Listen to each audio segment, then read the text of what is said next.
All right. I need some breakfast, but I need me some good ZVZ first.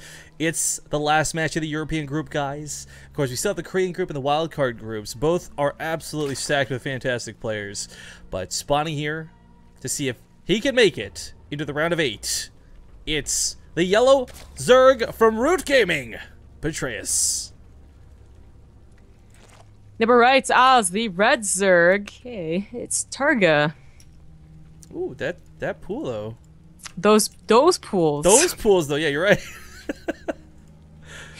So what do you make of it? We saw this actually exact same situation last night. What do you make of this going down like this? It's not the exact same pool timings though. Like that was an 8 pool versus an 8 pool, wasn't it? I just meant early pool versus early pool. Like ridiculously I know. early pool versus But the thing about less. that is that you literally scout each other at the exact same time, and your Ling, should they continue on their path, attack each other at the exact same time. And again, it is overgrowth, so there's no like, oh, you scouted wrong, so I have the edge here. But with like the bare like the one drone difference, how does that? I mean, they still see each other around the same time, right? There's no like ultra super like secret timing where the Overlord just barely doesn't see a 9 pool compared to an 8 pool. Yeah, I think it's one of those things where like the Ling's gonna meet up over say here instead of in the middle of the map, right? Like just slightly off center, but it's still 8 Lings versus 6 Lings. The larva difference, I guess, is gonna be kind of a big deal for the earlier scuffles, but with decent control, this could go in the favor of the guy who controls a little bit better. Bailiness for Petraeus does come kicking in, and this is going to be very scary for TargA. He's going massive amounts of Lings, and this will win out early on, but if Petraeus comes back home, if he sort of turtles up around the queen, gets that bailing out, he's going to be ahead in a pretty big way. Yeah, that's where the difference really lies. TargA is getting his own gas rather quickly behind this, so he won't be for a lack of, oh my god, I have no gas whatsoever. If he scouts this, if he has any indication that it's coming, he could get his own bailing nest, even if it was his plan originally to go for a Mega Block boost. And Petraeus canceled the bailing nest, actually. One base in it versus one base in it. I guess this is not a bad reaction. Goes for the speed instead, because I guess if he's banking on TargA also having no banelings, speed's going to win out every single time. I mean, speed doesn't, of course, for those who don't know the dynamics of this, it doesn't add any damage physically, and it doesn't increase attack speed, but it allows you to get surrounds on lanes. It lets you take control of engagements, and of course, chase your opponent down. So with this pool wiggling and jiggling, TargA either has to throw down a bailing nest himself, or go back home and just wait for all this to blow over, because he can't fight for much longer. Have a pint and wait for it all to blow over. Exactly. Dude, thank you for getting that reference. I've never been more proud of you. Everyone's seen that movie. Come on. He has a bailing nest anyways, despite canceling it earlier. I want to say there's like some more mind games other than this is like just literally like a plan that he had. Like maybe he thought TargA was going to scout the first one, but now that he has him on the ramp, he won't scout it now. But like you're on one base. Are you not going to go bailings? I don't know. I feel like calling it a mind game almost cheapens it, because this is actually a really good read out of Petraeus. Like, he's assuming his opponent's also good. Like, you're guessing TargA has to go bailings, right? Like, TargA saw the speed. He knew what was coming. He knew what Petraeus had more links. I mean, you kind of have to assume it's going to be a bailing nest. This is going great for Petraeus as he gets a surround, sandwiches these lings in good control on the backside, too. He keeps them alive, and he's going to demolish that fight. But TargA, his bailing nest is almost done. It's an odd situation where they're both still on one base, so he, if he had 2 queens, obviously he would have actually been able to block off the ramp and take no damage, but without 2 queens, this might just barely be, well-timed to catch TargA off. Oh no, there's 2 queens. Oh, look at that! That means there's no damage done. That's awesome. That's a good reason not to have a second hatch, right? Totally. But that's the... That's kind of like a small catch here, though. This is a big investment to that second queen this early. It's a lot of money into it. Less drones out, less chance to actually expand. I mean, I think they're both fighting to one base for just a little smidge longer, but... I think the second queen was really quite important. Otherwise, Petraeus could have scouted, there wasn't, and gone right in before TargA had time to make bailings. Now he has bailings, and it's kind of well, they can try and fight each other. You can't tell it's red versus yellow. Bailings are both colors. Come on. That was a fantastic connect out of Petraeus, by the way. But it's still even. It's well, Petraeus has a third much faster, or a natural much faster. That's where it stops being even. But in terms of army supply and drones, right now, everything is. But TargA, he has a scout over here. He might lose his Overlord. Not sure about that. But if he can't kill this, his third, or again, his natural will be a lot later.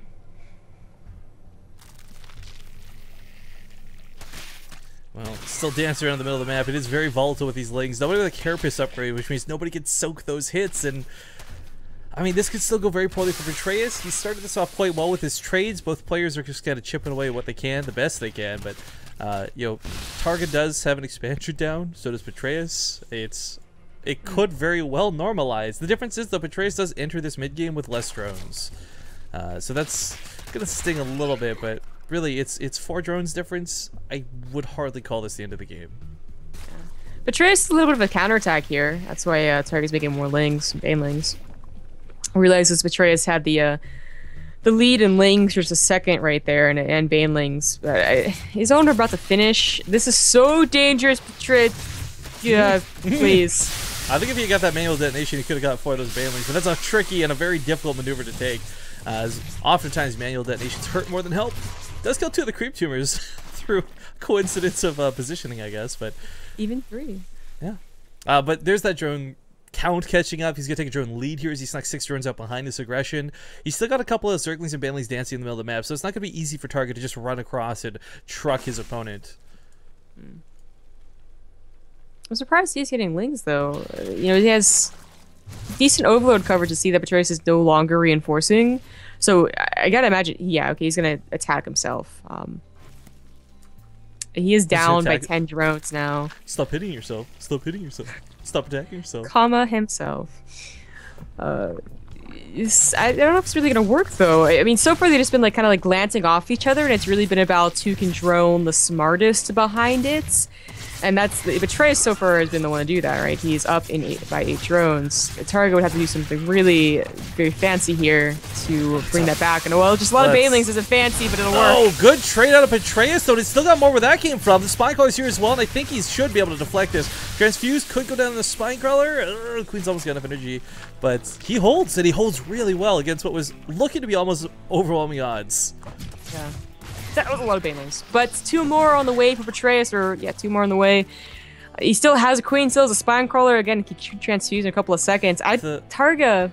The longer this trades, though, I mean, it's going to get better for Petraeus as time goes on. Whether it's eventually moving to Roaches, whether it's just trading equal amounts but having a better economy behind it. Yeah, and he's he's kind of said, okay, I think I'm going to win this for sure. Actually, squeezing even a couple more drones there. Gets a counterattack as well. 1 drone gets to the mineral line. Not enough to kill them, but the lings are kind of one-shotting them there. Oh, I think a baneling got the mineral line, another drone.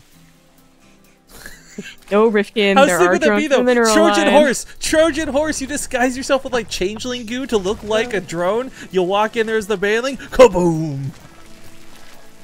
That should be the upgrade. Oh, the full wall off goes down. Petraeus, like he's got a scout off with that counterattack, so he's feeling pretty good. Through. Takes out the banelings though. With banelings to plug the wall here and roaches starting to spawn, Petraeus is still in a pretty gosh darn good spot. The queens are getting a little bit low, and that's a little bit scary, but we see the walls blocked out by these banelings. Yeah. Single roach being the guardian here. Right? It's the zealot. No! The banelings goes choked out. Gonna try and squeeze past this for the drone line, pulling away to be extra safe. 1 baneling, of course, not that scary. Oh, if you had 15 lings, it would be. You know, if you would ask me with the way this opened up with that early pull, I really couldn't have told you that Petraeus would have been in such a fantastic spot come, 13 minutes into the game. Yes, he's lost a couple of drones, but he's still got just a monstrous lead over TargA. And TargA, the clock's ticking. With roaches coming out 1 or 2 at a time, it gets better and better to defend. He can actually take baneling hits while still making his own banelings behind it. I really don't know about a decision to go ahead and all in right there. Petraeus droned by 10 drones, and TargA had an option to do that as well, and he decided to attack. And it's like, well, baneling attacks have not been going in your favor. It's not like you've been winning in that aspect. You both been just kind of glancing off of each other. Are you really gonna expect to win with just 1 final attack? Maybe. And again, all those banelings, Petraeus has a really lucky hit, like those 15 banelings TargA made, so that definitely could have gone different, but it is what he chose, and now he's behind by a good margin. Every time you talk about like glancing off one another, I keep thinking of like two master sword duelists, you know, just like constantly clashing the swords. And I mean, that's kind of what was going on up to this point. It's a weird analogy, I know, guys, but if you watch enough ZVZ, you'll kind of understand where that comes from. The problem is, though, for TargA's sake, like he could, if TargA was on a third right now, I'd still even call him behind. Like he doesn't have the tech to deal with this Roach transition, I guess you could call it. Now, Petraeus has kind of got the ability to go for killing below. But I almost like that he's playing it safe, that he wants to secure his lead. I mean, it's the last best of 3 in the group. It's the last chance he has to get into the round of 8. And why take that risk? It's a big one to take. Yeah. Petraeus could make just a couple of banelings, and that would be enough to hold on to his third from any counterattacks. And he could try and attack, but, you know, waiting for Roach speed, not a bad option. Spreading Creeper is kind of cool. Maybe he'll plant on a Spine Crawler with it. Spire the way for TargA. I like it. I think he's still gonna lose, like, maybe lose. I think he's in a losing position, but at least it's different. It's not just a numbers game. It's the only thing he could do that wouldn't absolutely cost him. Because if he tried to transition to Roaches, he's gonna be behind in upgrades. He knows it. He's gonna be behind in numbers. He knows it. The Spire, it's a desperate move, and I really don't think it'll pay off. But it's probably his best bet to have an actual chance, because the Spine Crawlers will help deal with the Roaches for a time, but not that long. Counterattack does get off here. Queen gets surrounded. 2 Roaches could also get surrounded, I think. But it's not about killing the Roaches. It's about killing that third. And with anything there, he can't. And it's no use really going back home either. That's just a pitiful number of lings. This is this is a little bit overwhelming. 75 army supply over 15. Where did it all go wrong? That's color speeds. Yeah, I mean, Spine Crawlers have fantastic damage. As you see, they did take out a lot of the Roaches, but good game's going to be called, and Petraeus will take game number 1 in this final best of 3. Now, of course, during that game, we had a couple of donations come in. Very